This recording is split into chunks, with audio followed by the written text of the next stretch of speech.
I really did not want to become a doctor.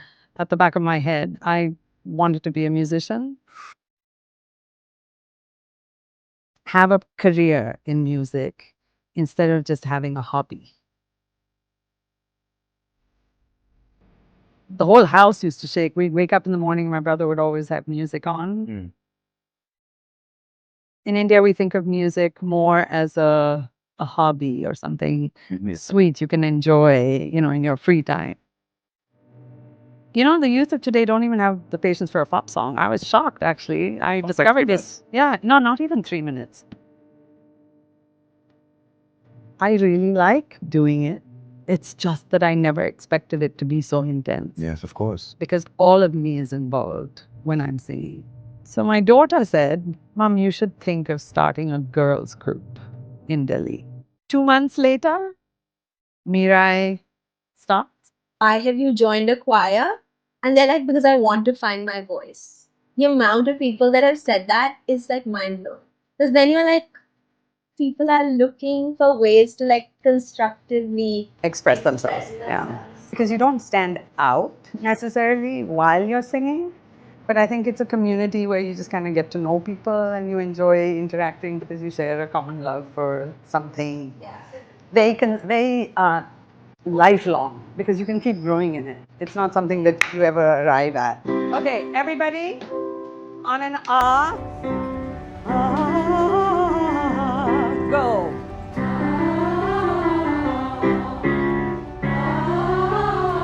Lovely.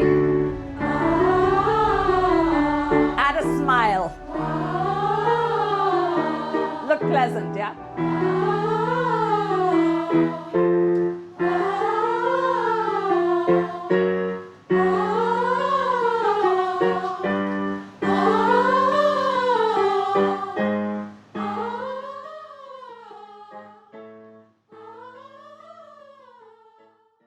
Thank you, Sharmila, for having us in your beautiful home in Nizamuddin West.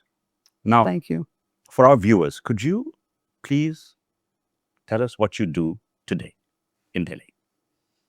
Well, I describe myself as a musician, which is a very large category of content, really. But what I do as a musician is I compose, I sing, conduct, direct an ensemble, a vocal ensemble. And yeah, along those lines, anything that's related to that. Sharmila, where were you born? I was born in Delhi, and I've lived my life in Delhi for the most part. And your parents? My father came from Calcutta. Right. And my mother from Ooty. Mother was from a military family, so she moved all over India. And dad came from, I think, pre-partition would have been Bangladesh. And then the family settled in Calcutta. To Calcutta, yeah. And then he came to Delhi from Calcutta. And they met? They met before they came to Delhi. They got married and then they came and settled in Delhi. Right. Which year, approximately? 1962. Right. Yeah. Any siblings? I have a brother in London. In London. Yeah. And he's up to? He's up to saving the planet. Really? He's an economist. Okay. University or? He actually works with the corporate world as well as the government, right, and governments to engage in a conversation regarding environmental things. Yeah. Right. Okay. And school in Delhi? I went to Mater for 10 out of my 12 years. Right. My first 2 years were in a little nursery school down the street. Yeah? Strict? Yeah, strict. And I did not like school when I was a little kid. So there's memories of neighbors who knew me with this maid who, would carry me practically sideways with limbs. Oh, you didn't want to go, basically? I just did not want to go. There was so much fun at home. I mean, really, It was a very fun household. So, speaking of households, growing up, was it a musical household? A very musical household. Dad, everybody assumed that my music gift came from the Bengali side of life, which is my dad. But in actual fact, Dad could not sing a note to match any other note. Yeah, So to have these two very musical children, it really came from mom, because mom played the piano. She was able to play some of the violin. She listened to a ton of music when we were kids. So we grew up, she sang to us when we were kids. She taught us how to sing together in harmony. So my brother and I did stuff together. He was far more outgoing and far more confident than I ever was. So he would always lead the show, Right. and I was always dragged along. Right. Happily. Yeah, happily sometimes. Sometimes like, what are we doing? Right. Why are we doing this? But yeah, I did. And Sharmila, correct me if I'm wrong, but it's usually at school or maybe at home that those crucial formative years where one tends to gravitate to an area of interest. I know things for you have matured musically with your experience, with your perception of things. You're clearer in what you want to do today. But growing up, what piqued your curiosity? I'd say my mother played a very big role in that, because I grew up in a Delhi which was quite musically barren in terms of the Western music that I was interested in. It had a very rich culture with Indian music, and I was exposed a little bit to that, but I did not really understand a lot of it. But Western music, there wasn't much happening. And so my mom would scour the newspaper, look for Really? opportunities to take us, just to expose us to music. Yeah. And so, yeah, everything, whether it was a film or a live action or a concert or anything. Everything was on cassette? In those days, so we've gone from the 8-track cartridge thing to, yeah, cassettes to CDs, Right. DVDs. I mean, the whole gamut. Yeah, the whole house used to shake. We'd wake up in the morning and my brother would always have music on. And we listened to everything from hard rock to pop, jazz, Great. classical, yeah, vocal, instrumental, everything. Yeah, a lot of I didn't music. have that. So, but Yeah. your journey at school, were you timid? I mean, at school, home, was there a difference? I mean, you mentioned you hated Yeah, school. I strongly disliked school, and I think we discovered in class 2 that I just joined Mater Day, and I think my mom got my report card, and I came 52nd out of 55. They did a few tests to see why I kept falling ill. And so I think in those days, the way they treated it was they took the tonsils out, because I had tonsillitis very frequently. Yeah. So tonsils and adenoids in the nose. Yeah. So they had those removed. Yeah, my life in school changed after that, because all of a sudden I could be regular in school. I loved it. People discovered I had a voice. They would throw me up on stage routinely. There was one teacher who discovered that I could sing along with a few other kids, and they started throwing us into inter-school competitions. Right. So then give you the confidence to go back to Yeah, school. and then I had a enjoy it. voice. And Yeah, then you and had a then I had a voice, because all of a sudden I wasn't ill all the time. Right. I wasn't coughing all the time and sneezing and falling ill, and yeah, It's a completely new new arena. big time. Yeah. And your affinity for music, was it a slow progression? Any other subjects piqued your interest? Like, were you a sportive person? My interest in music, I didn't really think of it as an interest. I was just surrounded by it, I think. In church, at school, at home, anywhere I went, there was just a lot of music. So I was exposed to a lot of it. I was interested in table tennis. Mm-hmm. And again, that came from my mom. She used to compete when she was younger. And so she would play in different, not any state or national levels, but she would compete, and she was very good. And she wore saris all the time, but she just like tuck it in and smash it, like just go for it. So yeah, I learned how to play table tennis. And I think at that time, and even now still, I think girls did not play it as much as guys did. Right. Okay. So people were very surprised that I would play and that I would do what I did. So yeah, I loved it. We had a table tennis table here at the house, and the whole neighborhood would come. And in your earlier years, music that stands out, classical or otherwise? I mean, you mentioned there was a variety of music at home. I listened to Ravel's Bolero. I mean, even till today, I can remember all those smells and sights and Wow. sounds and memories of all the things around it as you hear the the sound would start really small and then it would just Yes. slowly expand. And I listened to it's an orchestral piece, Mm.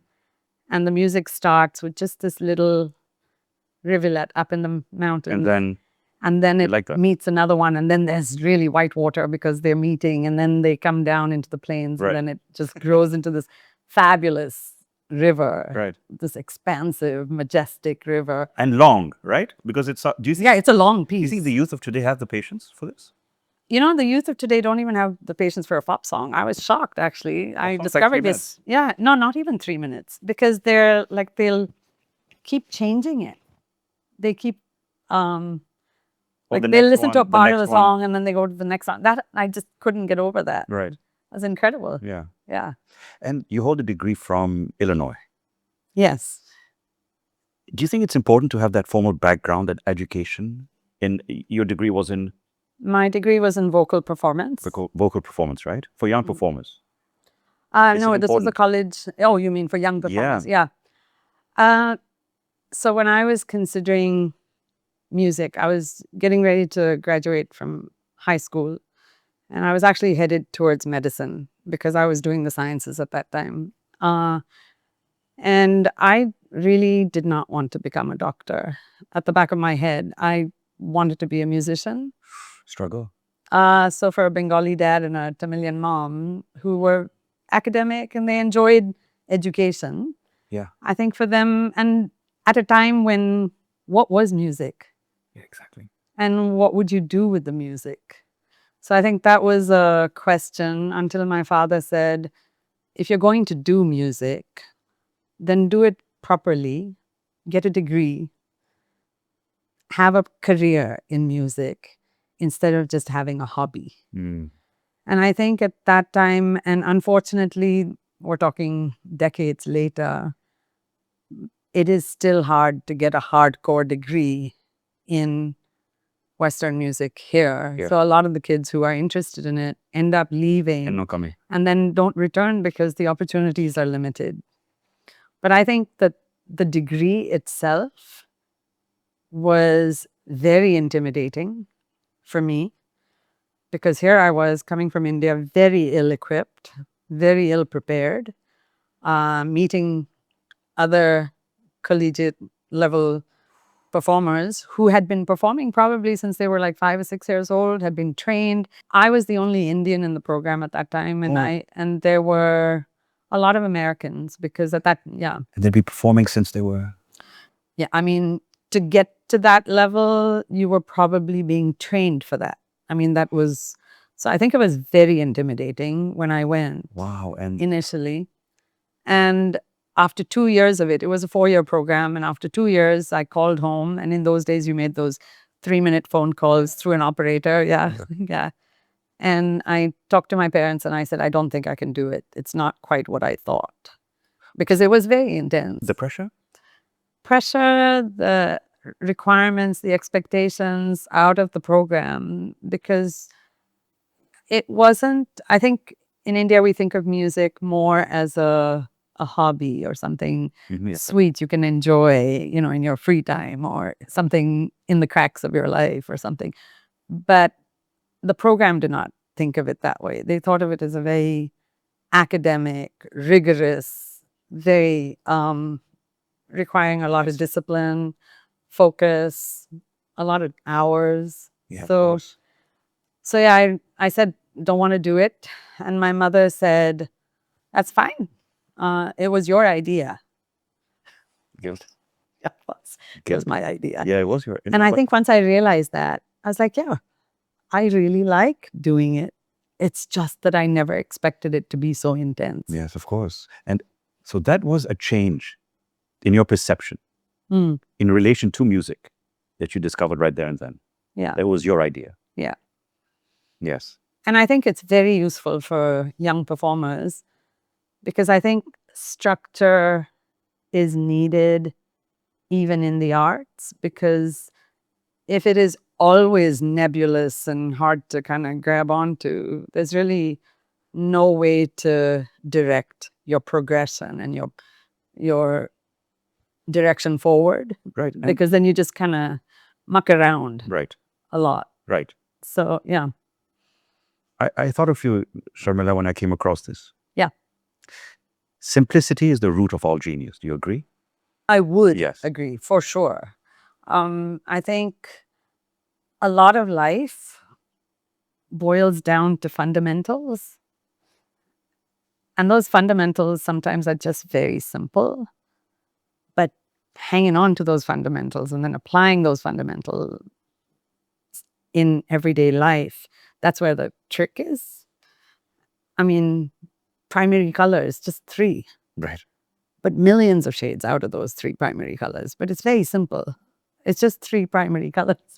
But then comes the complexity and what we do with that. And I think even with music, I feel understanding fundamentally aspects about music that secure your understanding of what you're listening to, because you have to be trained almost to be able to listen well.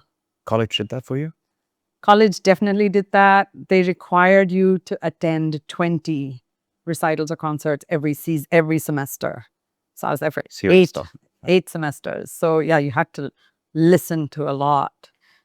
And they had an incredible program where they provided international artists for the Chicago area community. And it was called the Artist Series. And they periodically would bring in artists from around the world in different musical disciplines.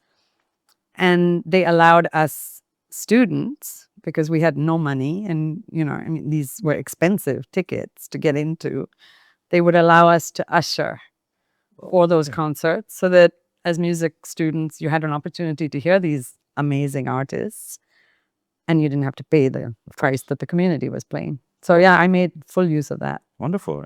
I feel like it took me a long time to actually absorb what happened. And I have told my professors, and I've visited them, we're in touch, I've kept that bond over all these decades. And I have often told them that my training at the Conservatory was like a slow release pill that has released for decades. I see. Okay, okay. And I really appreciated that. Okay, foundation. Because what they gave, maybe in that moment, was difficult to unpack.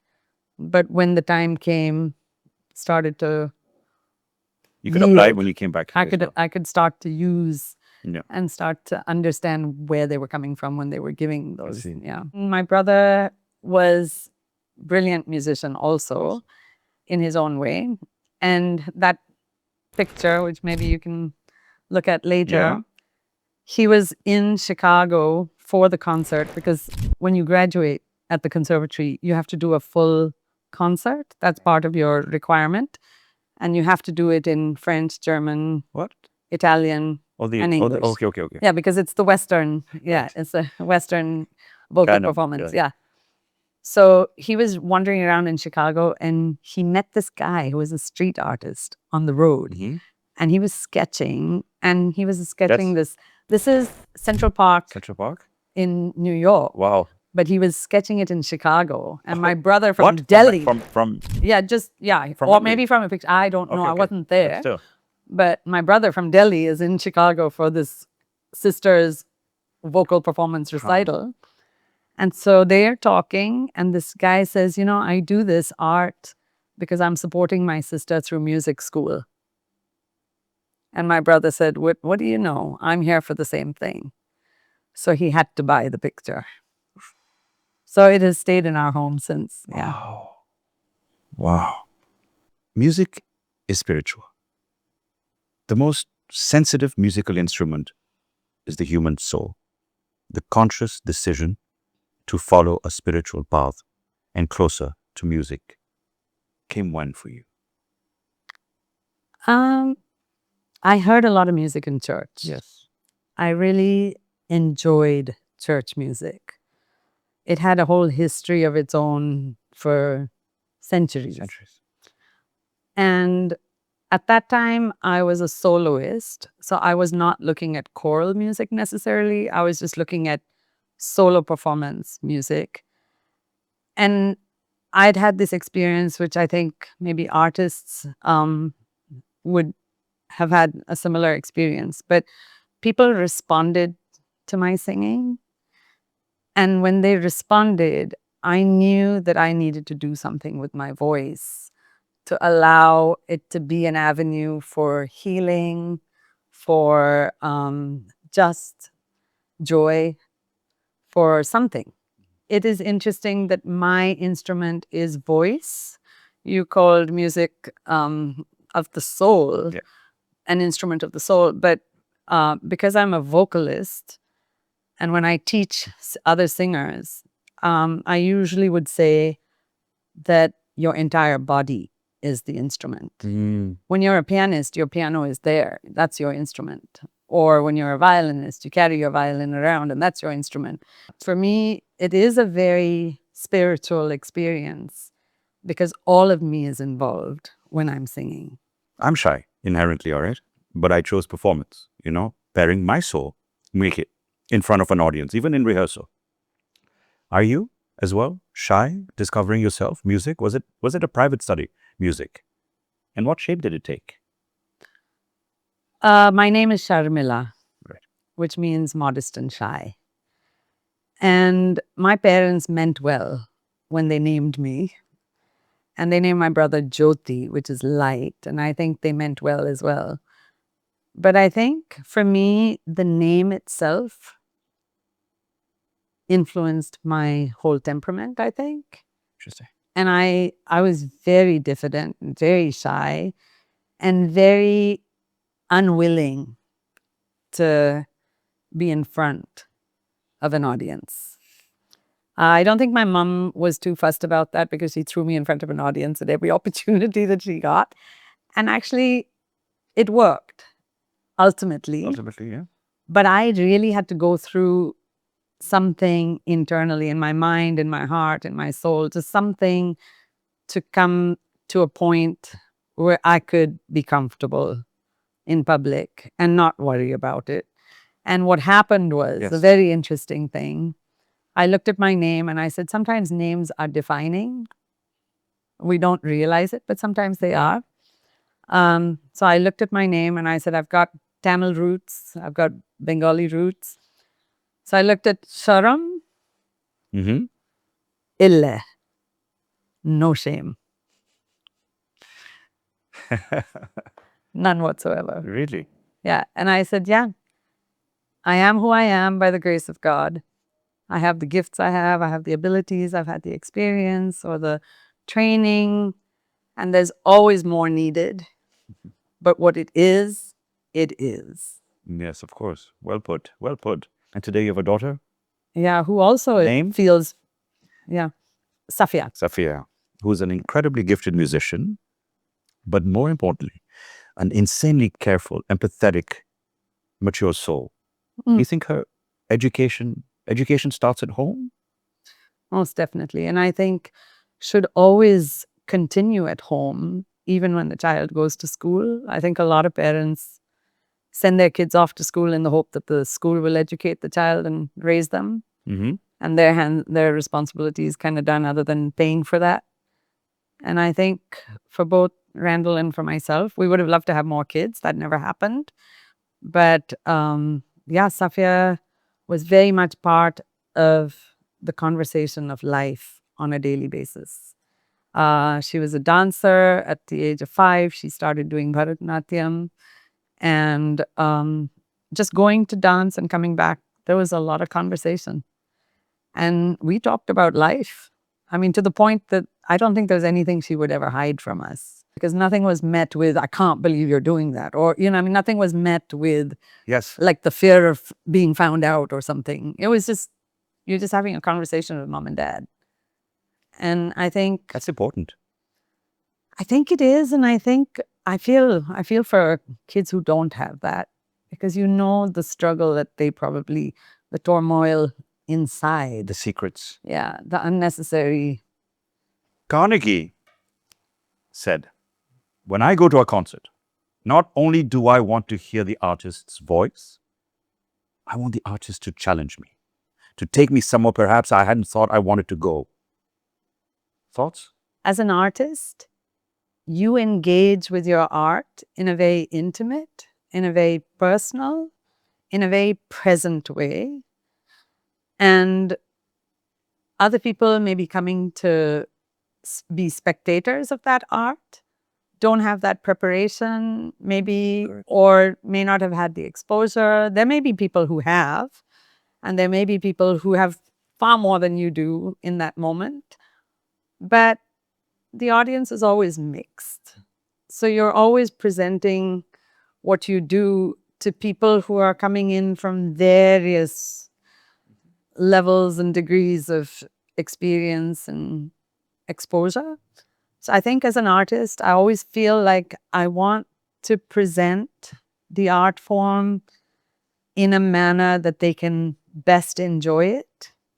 And so I'm careful what I choose for an audience. So I want to know my audience. I want to know what kind of an audience it's going to be, what their musical capacity would be, what the acoustics of the situation would be, because you can have a beautiful piece of music and it could be butchered in the space.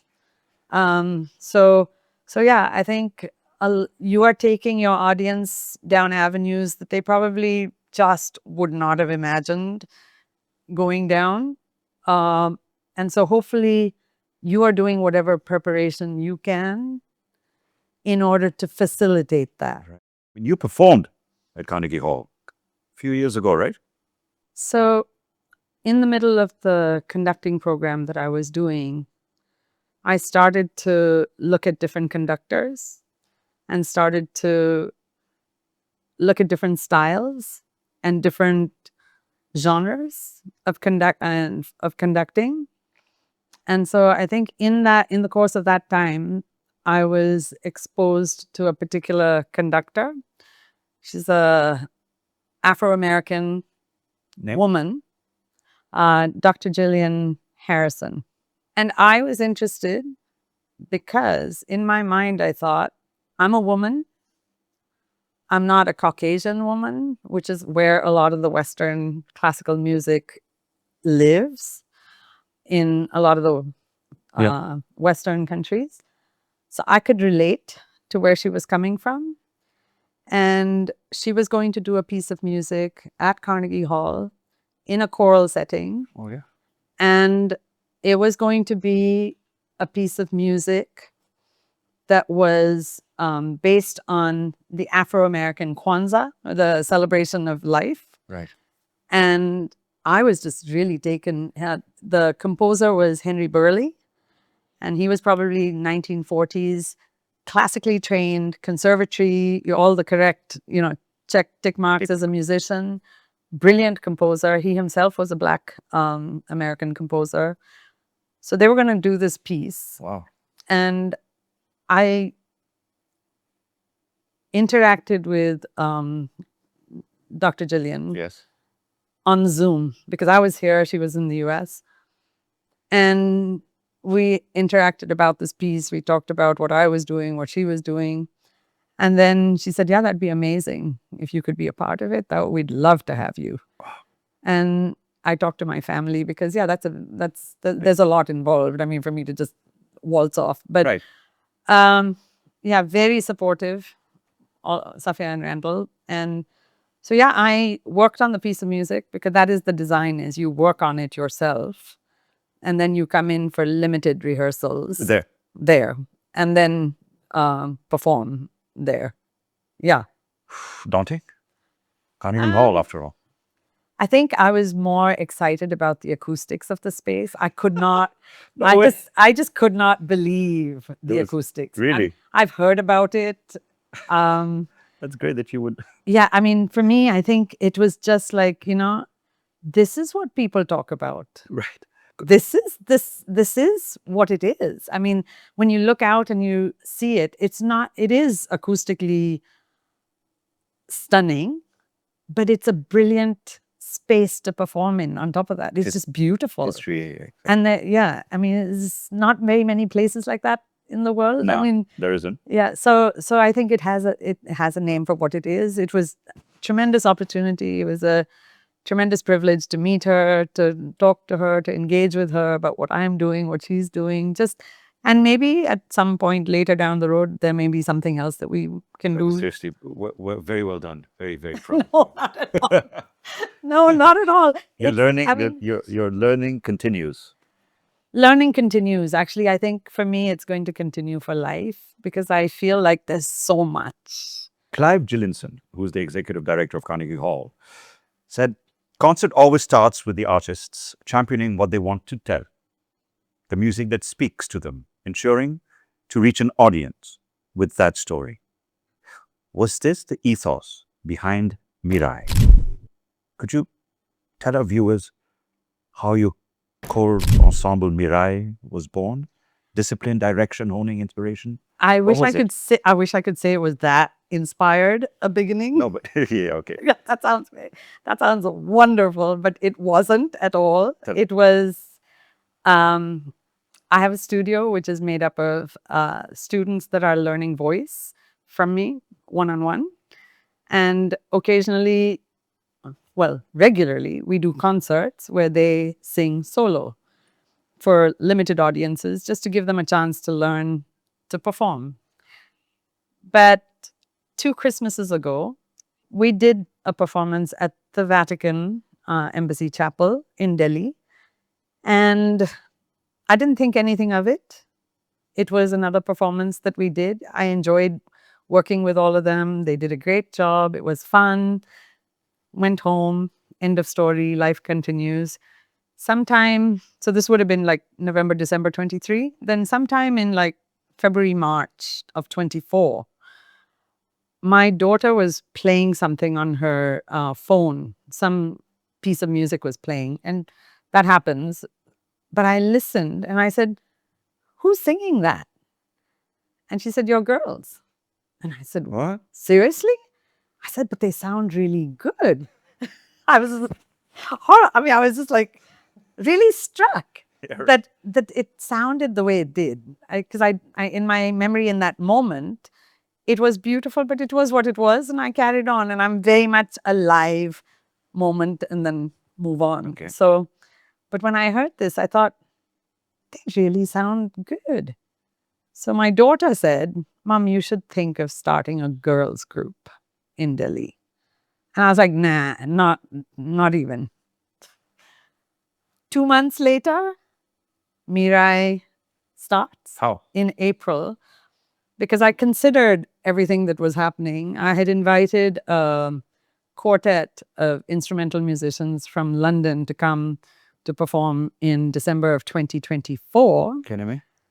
at Cadogan, at the Vatican Embassy Chapel. And I thought, actually, this would be an amazing opportunity for these singers to experience quality accompaniment, It was. which is really hard to find. We struggle to find it in Delhi. In that moment, I thought, give these girls a chance.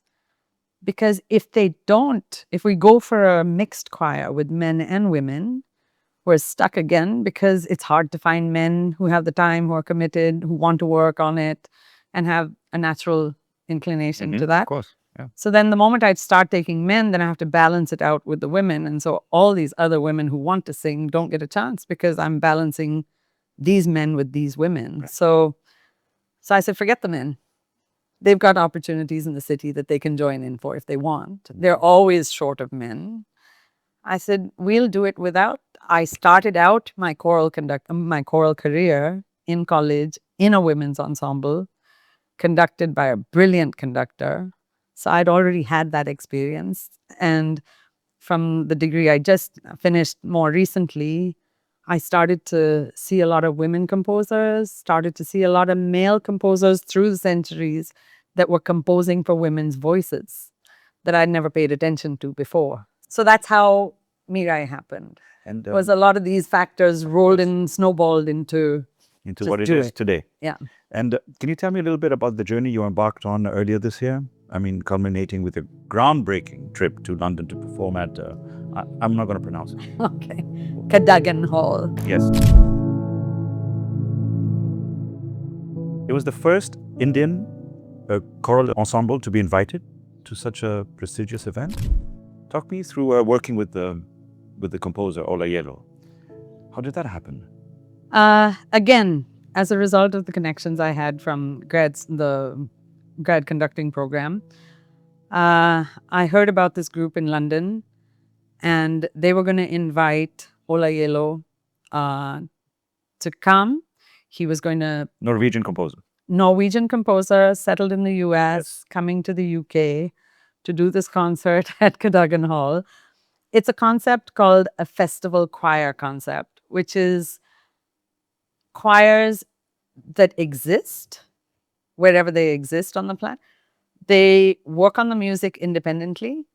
They come together with a celebrity, or some Right. experienced or some masterful artist, and then they present together. So it's a well-known, it's a well-done format You went in from the India West. Yeah, and you rehearsed with the other choral groups yeah. in London. Yeah. Not many days. And then you 2 performed. days. Yeah. That's not much. Yeah. That- So by the time you arrive, you are ready. You're right. You can't go unprepared. So I worked with the group that was going. We worked here. I think in the beginning there was like fear interpretation over just the whole idea of the weight of that Right. opportunity. But I think everyone in the group was so excited. At first, probably also suspicious about the music. It's like, Yeah. So I was curious to see how rehearsals, right? How Yeah. did you make your ensemble, all girls, understand the beauty and the hardship of Ola Yellow's compositions? yeah. Did you use any methods to instill the notion of urgency, calmness, strength in silence at the same time? Was that a Yeah, I think what we did was everyone, because we're all doing different parts, we're not all singing the same thing. We're singing our own individual parts. Everyone had an opportunity to learn their part, looking at a score that they could read, working it together before they ever came to a rehearsal, even with me. So they've already done some work before they even come to me. And I've given them the tools and the resources they need in order to come for that. And so they came for rehearsal.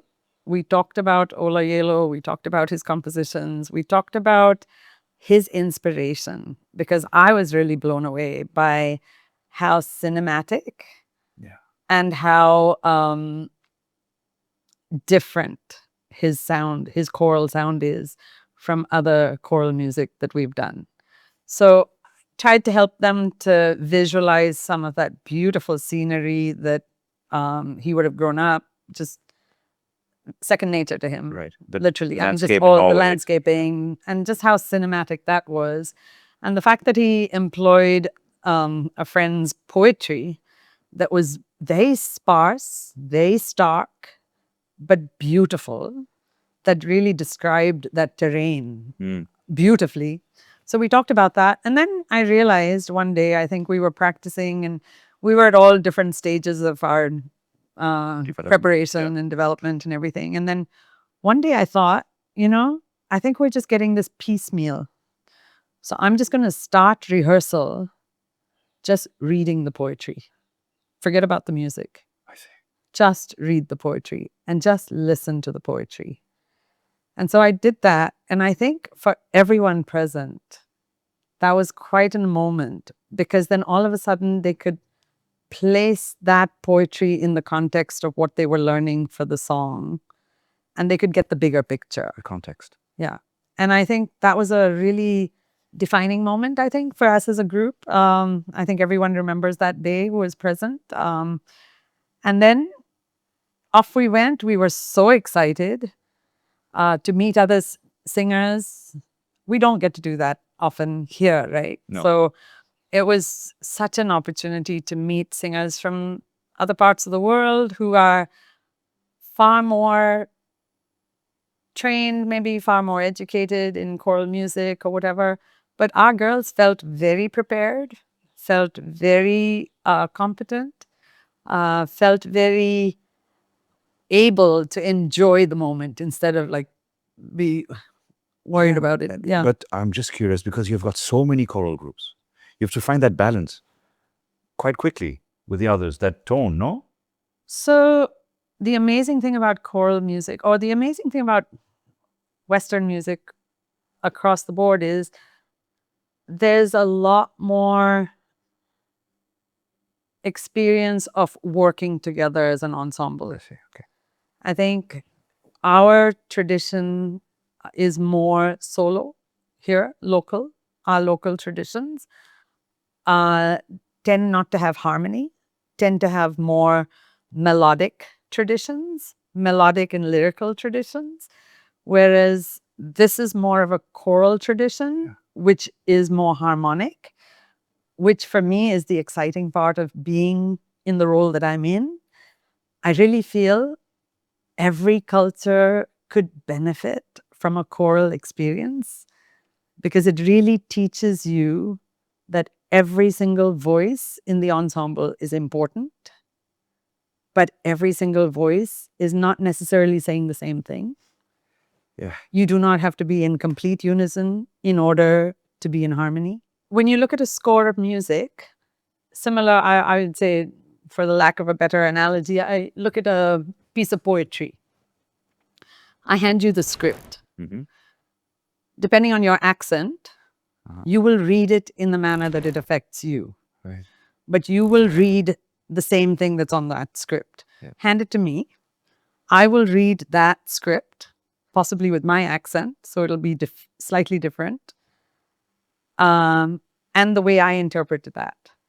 So the score is the same, in the same way that the script is the same when we're reading the poetry, but maybe the accents are different. We have to make sure that that sound kind of is more cohesive, more unified. Yeah, more unified, more cohesive.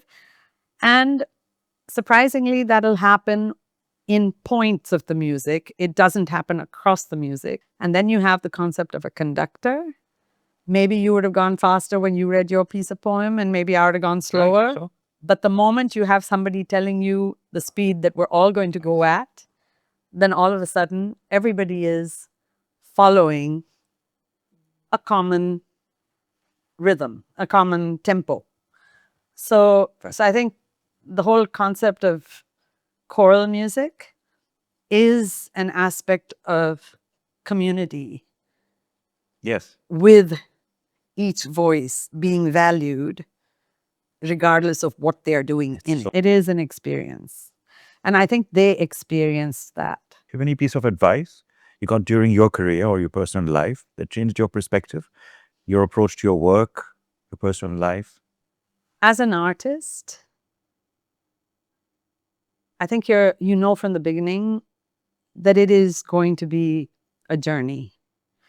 And you know from the beginning that it's not a very structured journey in the way that maybe medicine or accounting or, some other career is. It's going to be your particular journey.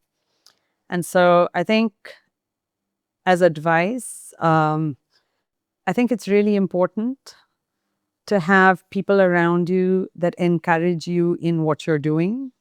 I had tremendous support. I mean, incredible. I think without it, it wouldn't have happened. My husband, my daughter, my parents, my in-laws, I mean, just everybody was very supportive of what I was doing.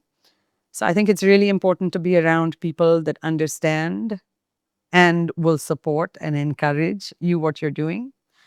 As an artist, I feel that sometimes fame or name is kind of somewhat thrown in the mix, and people are kind of like looking for that limelight or whatever sometimes, or maybe get caught in the confusion of how to deal with that.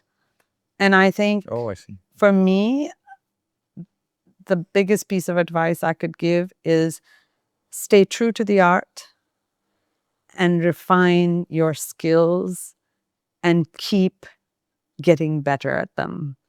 Because at the end of the day, that's what matters, is you are translating that art possibly to the next generation, possibly to somebody else who doesn't have anyone to encourage and nurture that along.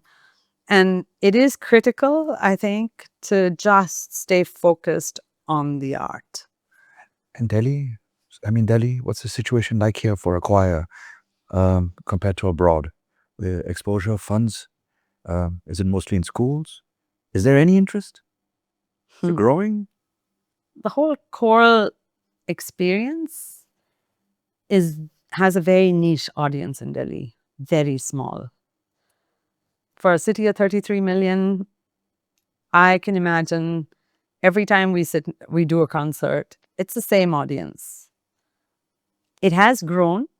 Generally speaking, choral music is considered Western, and it is. Right. And so because of that, resources do not exist in any structured, any organized way. So I think any group that I have been a part of, one has had to generate income for any expenses for it through patrons, through sponsors, through any, like what arts go through Yeah. in order to survive or in order to perform. So yeah, similar. It has a life of its own, and one has to constantly give attention to that Of course.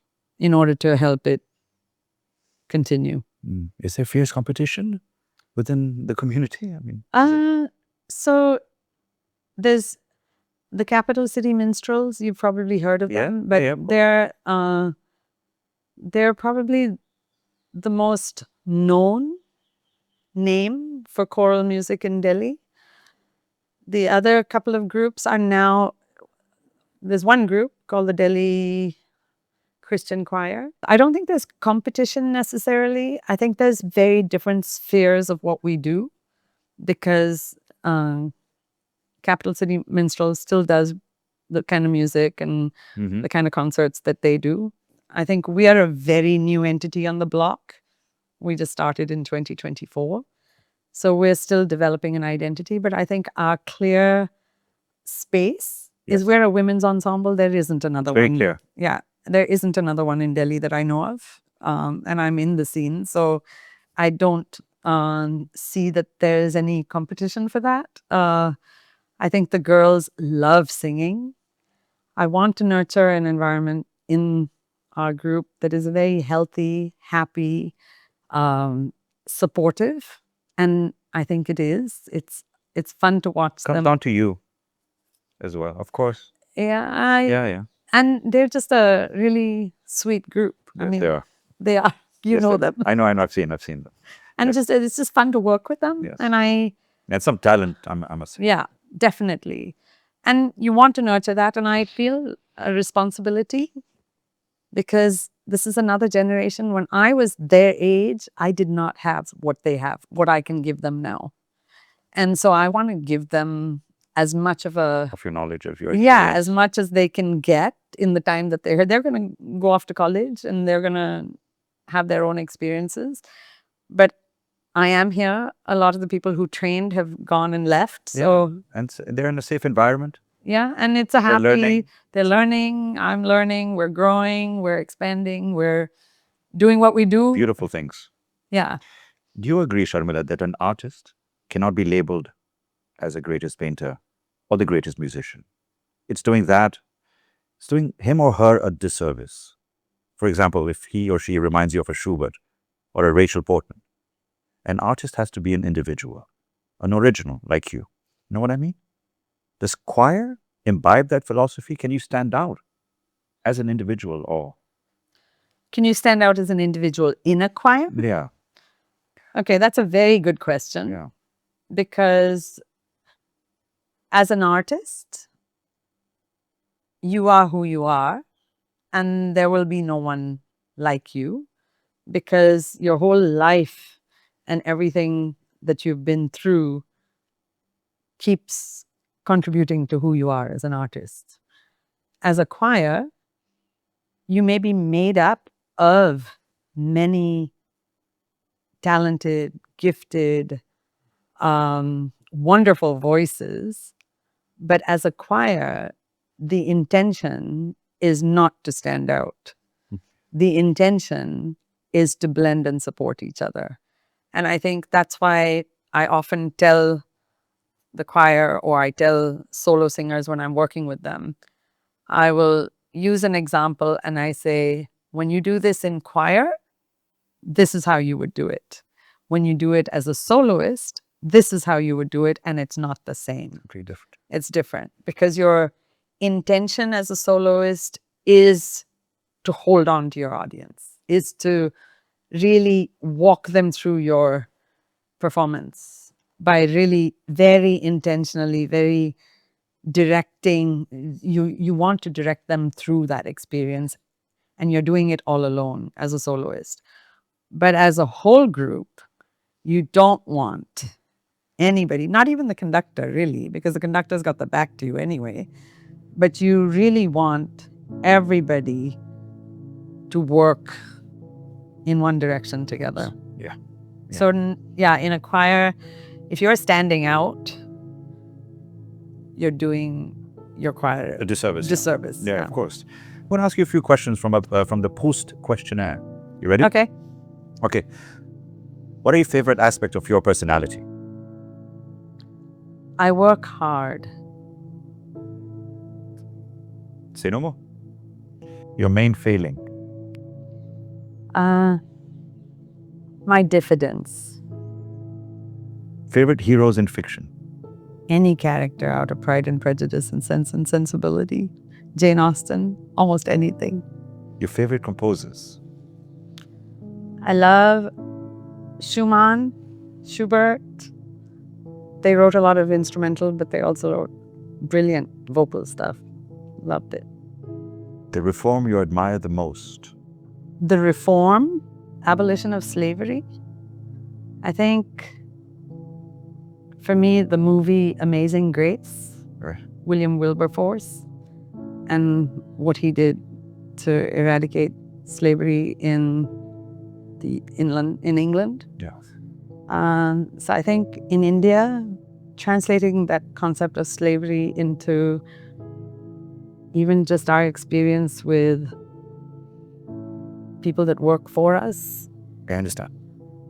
I think for me it's a very important. Qualities in a man and a woman. In a man, Yes. gentleness. In a woman, grace.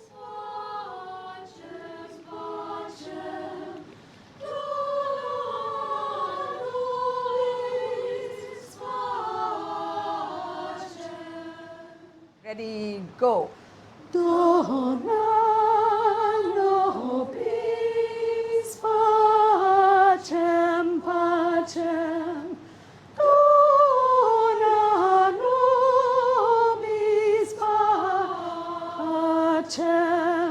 Up.